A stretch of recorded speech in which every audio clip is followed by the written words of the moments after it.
फैगौ 11 मेनिफ्राय जानो गोनां 2021 मायथाइनि मेट्रिक आनजादखौ दोनथ'नाय जाबाय होननानै सेबानि कन्ट्रलार अफ एग्जामिनेशन सुरन्जना सेनापतिया दिनै फोसावो।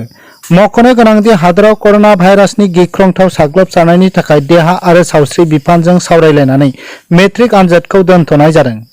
करोना भाइरासनि थासारिया रेजें जायोब्ला गोदान शेड्युल फोसावफिननाय जागोन होननानैबो मिथिहोयो।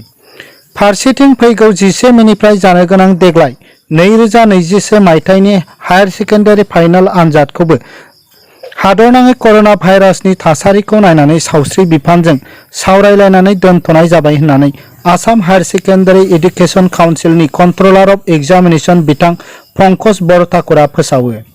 जायखिजाया समावनो करोना भाइरासनि थासारिया रेजें जायोब्लानो आनजादनि गोदान शेड्युलखौ फोसावनाय जागोन होननानैबो बिथाङा मिथिहोयो।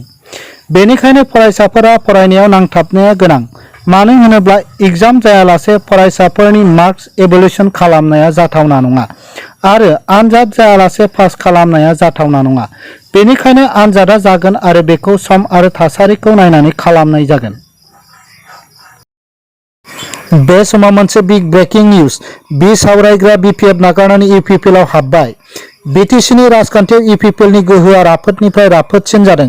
आसाम बिधानसभा बिसायख'थियाव 6 MLA देरहासार जानायनि उनाव दिसपुराव UPPL, BJP आरो AJPनि जथाय सरकार दानायखौ मदद होनो थाखाय BPF नागारनाय सावरायग्रा बिथाङा UPPL आव हाबबाय।